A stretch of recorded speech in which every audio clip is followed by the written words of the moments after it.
Good morning to members of the media and the listening public. Today I wish to provide an update on the Bermuda Immigration and Protection Prohibition of Entry Order 2023. I want to begin by stating that protecting Bermuda's borders and its people is of utmost importance to the government. Bermuda must have a robust system in place to regulate the movement of people into the country. Having a robust system is vital to our shared prosperity and national security. Before I talk about the order, I want to revisit the process effected by the Department of Immigration during the periods of 2011 to 2013. During these years, the department issued Bermuda entry visas. In the main, all tourist visitors listed on Bermuda's Visa Control Nationals list required a Bermuda entry visa or could apply for a visa waiver, except for visitors from Brazil, Russia, India, and China. The visa waiver was not automatic, and a fee of $200 was charged. Persons on a standard work permit who were visa-controlled nationals required a Bermuda entry visa and were not allowed to apply for a visa waiver. Notwithstanding, Bermuda entry visas and visa waivers were being processed by the department, there was still a need for several visa-controlled nationals to also apply for multi-reentry visas to transit the United Kingdom, U.S., or Canada. Applications for re-entry visas were made through the various missions, embassies worldwide, where their checks and balances were thorough and reliable. On March 1st, 2014, Bermuda's policy changed, and the requirement for Bermuda entry visas and visa waivers were done away with. The change resulted from high confidence in the work of the mission and embassies for multi-reentry visa applications. Commensurate with the new reliance on the work of the missions embassies for all persons who require a multi-reentry visa, that visa had to be valid for 45 days after the expiration of a visitor stay or of the work permit. Equally, multi-entry visa holders had to possess a passport valid 45 days after the expiration of travel and/or work permit. Additionally, officers on duty at the LF Wade International Airport proactively vetted travelers' multi-reentry visas and passports, and if either or both were not in compliance with the policy, travelers were not granted access into Bermuda. It should be noted that the change in commercial air service from London to Bermuda, that is, service from Gatwick being replaced by service from Heathrow Airport, could not have been anticipated when Bermuda changed this policy in March 2014. Although the change opened up a wide and diverse range of flight connections for persons traveling to and from Bermuda, it reduced the vetting and security checks that Bermuda relied upon by allowing visa-controlled nationals to transit through the UK to Bermuda without visa restrictions. This ultimately created a security risk for Bermuda. The order effective on August 11th, 2023 is a means to reinforce the intent of the 2014 policy by ensuring that security and vetting takes place before an individual arrives in Bermuda, and by ensuring that tourists, visitors, and residents of Bermuda have ready access to the U.S., UK, and Canada through commercial air service. Tourists who are impacted by Clause 1 of the order must possess travel authorization in line with Clause 3.1, namely that they may not enter Bermuda unless they have travel authorization to enter and re-enter Canada, the United Kingdom, or United States, such travel authorization being valid for a period of 45 days from the date of intended departure from Bermuda. If they do not comply and arrive in Bermuda somehow, they will be refused entry. I also want to provide clarity with respect to work permit and permanent resident certificate holders. First, work permit holders. Persons who are already resident in Bermuda who traveled outside of Bermuda prior to August 11th, 2023, and have not yet returned and possess a valid standard work permit which does not contain a visa condition will be permitted to re-enter Bermuda without the requirement to comply with Clause 3.1. That is, they do not need to provide proof of travel authorization to enter Canada, United Kingdom, or the United States upon arrival in Bermuda. Persons who will be first-time residents of Bermuda who possess a valid standard work permit which does not contain a visa condition and was issued prior to or after August 11th, 2023, will also be permitted to enter Bermuda without the requirement to comply with Clause 3.1. They do not need to provide proof of travel authorization to enter and re-enter Canada, the United Kingdom, or the United States upon arrival in Bermuda. Sponsor dependents, as defined in the Department's current work permit policies, who possess valid permission to reside in Bermuda and who are attached to one of the foregoing scenarios will be permitted to re-enter or enter Bermuda as applicable. Persons who obtain a short-term work permit, emergency included, whether issued before or after August 11th, 2023, must comply with the Clause 3.1. Without question, they must provide proof of travel authorization to enter and re-enter Canada, the United Kingdom, or U.S. upon arrival in Bermuda. And the travel authorization must be valid for 45 days from the date of intended departure from Bermuda.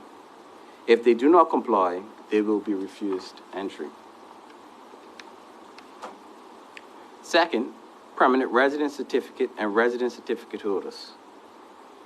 As with already resident standard work permit holders, PRCs and RCs who traveled outside Bermuda prior to August 11th, 2023, or after, who are affected by Clause 1 of the order, will be permitted to re-enter Bermuda without the requirement to comply with Clause 3.1.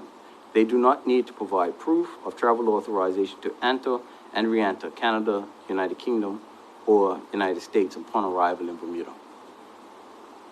These changes directly align with Strategic Priority 3 of Bermuda's immigration reform to strengthen the enforcement of laws and policies. As stated in July of last year, the government sought to review current compliance framework to determine if there is a need to increase the deterrence set out in our laws. What has been made abundantly clear in recent weeks is that there was insufficient clarity for the public regarding which nationalities were visa-controlled nationals. The published order now clarifies that concern. Visas are not a perfect solution to the problem of border security, but they are an essential tool that governments can use to protect their borders. If the public has any questions regarding the order, they can contact the Department of Immigration at 30 Parliament Street or by calling 294-8093. Thank you.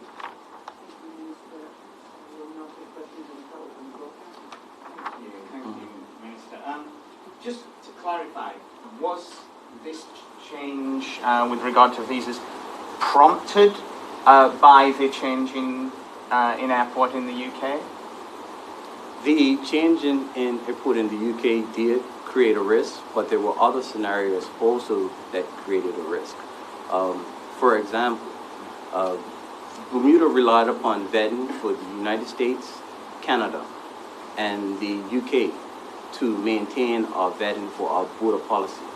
However, you have now direct flights from different jurisdictions, which means that the vetting that would have naturally taken place through commercial flights are no longer taking place.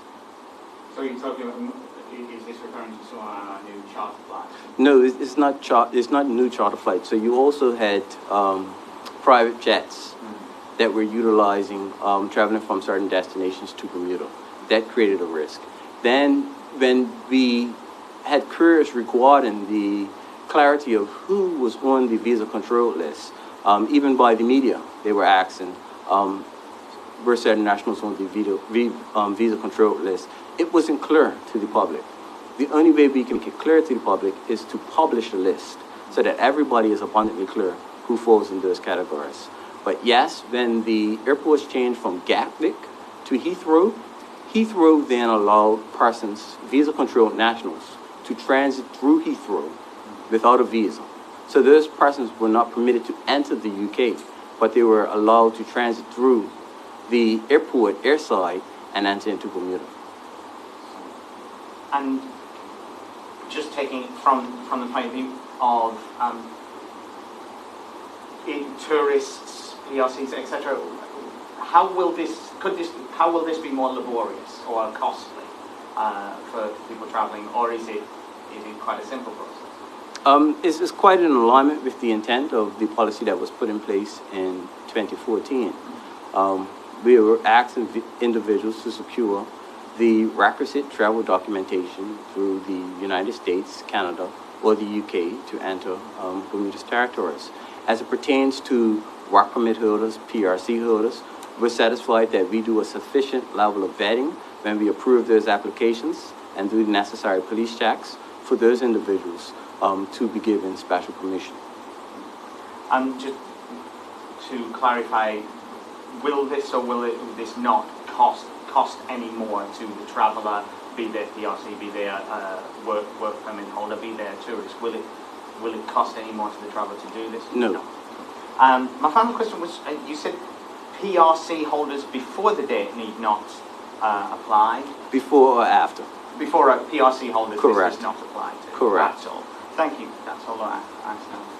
Thank you. Questions from Sarah.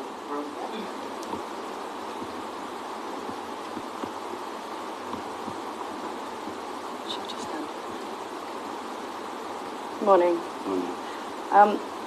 Will it cost anything extra for the government to implement? No. No? Okay. So I don't know if you'd be willing to answer a few questions about the immigration reform that's come out of the economic development strategy. But you've talked about how to change the eligibility for a PRC status. Is there any more detail you can give on that plan at this stage?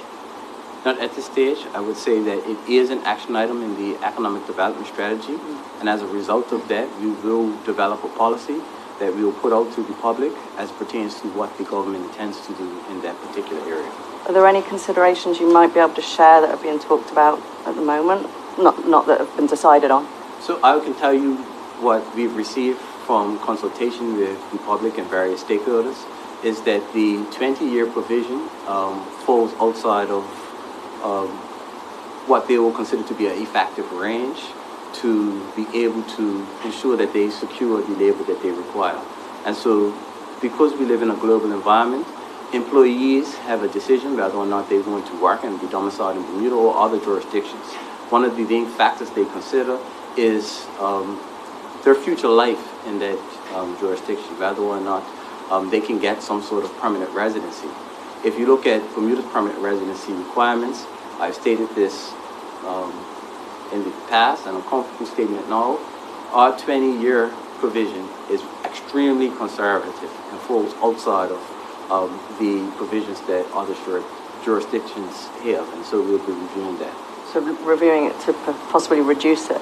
Possibly, yes. Yeah, and how about the financial cost for obtaining PRC? Is that being reviewed as well? That hasn't been discussed yet in terms of whether or not we'll be lowering the cost. That currently is, what, $10,000? Yes, $10,000 for persons who have been here for 20 years, $10,000 for persons who have been here for 15 years, with the parents of Bermudian children. And then the children of PRC holders, that's under $4,000. Yeah, there have been some comparisons drawn since the release of the information on the people section about pathways to status. Would you like to address those comparisons? Would you agree there's any similarity between what you're doing and what the OBA? The Bermuda government has no intention to progress any initiative that leads to status. Status, yeah. And so that is a clear distinction. Yeah. We are happy with providing greater levels of security and residency, However, we are not made a political decision to move forward with any sort of resident status requirements for Bermudian status. individuals. So is any consideration being given to Bermudian status and changing the current laws on how you can obtain that and who can obtain it? Not at this time. What is actually being considered is what was outlined in the economic development strategy as some of the immediate changes. We do have the Immigration Board who will be primarily focused on reviewing the Bermuda Immigration and Protection Act and providing strategic recommendations to the minister. Okay. So you're looking to increase the population by 8,400, approximately, a little bit over, in the next 5 years. How many more jobs are going to be required to be able to accommodate for that and make that feasible? So to make it clear, we want to increase the working population. The working population. And yeah. so that is also made up of Bermudians who are currently outside of the job market. Yeah. And so I want to make that abundantly clear that we are still going to bring in 8,000 individuals, but we want to expand our working population. The early age dependency ratio, that target will move as we revise those numbers. And so the what the ratio? early age dependency Yes, ratio was the okay. ratio we depended on to get to the 8,400. That target will move as our demographics and our population change. At this point in time, what we want to do is we're aspiring to get to that particular number as that being our current target for 2026. But along the way, we will access the level of economic activity, which will lead to greater jobs in the economy, and then those jobs will be filled by workers. That is the entire reason why we rolled out the economic development strategy. The economic development strategy was specifically designed so that we can have broad-based economic activity across multiple industrial sections, which will increase jobs, and then we can fill those jobs with workers. What would you say currently is the biggest barrier under the current regime to increasing population, the working population? Some of the major The issues that- greatest barrier would be the creation of jobs. And so as long as we're creating jobs, we can trend along with meeting our targets. If we are not creating jobs in our economy and we see that our economy is shrinking and the number of jobs in our economy is shrinking, that would create a level of concern for us. Okay, thank you. One more question from Hayward. One follow. Staying on the issue of increasing the working population, previous job numbers, at least last year, it looked like the growth, the number of jobs were disproportionately within the IB sector compared to the rest of the economy. And obviously the new economic development strategy places a lot of focus on international business and growth in that area. Do you see international business as being the area where a lot of those 8,000 jobs will be, or can you list where you think we'll really see that growth, or where you are focusing on seeing that growth? We have a number of hotel properties which are offline, whether it be Elbow Beach, Ariel Sands, Bermuda Beach, Southampton Princess. If all of those properties are back online, they are also not just job creators, but they are also economic hubs. And you can see that in order to service those particular hotels, you would need more jobs within the economy. And so we are relying on some of those projects to be completed so that we can see a fueling of economic activity, which will expand the amount of jobs that are required. That's a big reliance, though, because with the Fairmont Southampton, we don't even know when they're going to break ground on that, and that's at least an 18-month timeline until that opens. Elbow Beach, the other hotels, may not even start until that hotel is open. So by 2026, that's quite a lot of reliance on something we don't know is going to happen. So it's 2026 is the target, and like I said, the target will continue to move. We want to be trending in the right direction and closing the gap. But I don't believe that those properties will be infinitely closed. And when they do reopen, we have to accept that they generate a high level of economic activity, and as a result of that, we will see an increased level of jobs in our population. And so you asked me whether we're solely reliant on international business. No, the plan is designed so that we have robust job growth across our entire economy. Another area that we would like to see job growth in is in agriculture and efficiency. Right now, the agricultural sector represents less than 1% of all economic activity in our economy. We have huge potential to expand the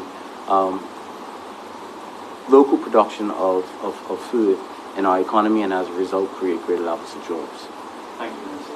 We have one final question in the room there. Okay, I think I recall seeing in the economic development strategy that you're looking to revise the list of restricted job categories. Can you share anything about what might have been discussed so far? We are currently having conversations with various stakeholders in terms of the impact of that restricted category list. We restrict persons to come here for a one-year period, but in some of those job categories, we see constant renewals where they are unable to fill that job within the by the supply within the domestic economy.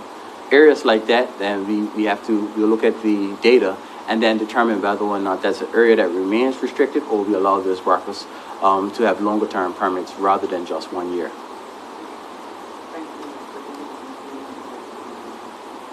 Certainly, as it pertains to the visa requirements, I want to reiterate that the national security and the safety of Bermuda residents are of utmost importance to the government, and as a result, we will continue to put measures in place that protect Bermuda's prosperity and well-being moving forward. Thank you.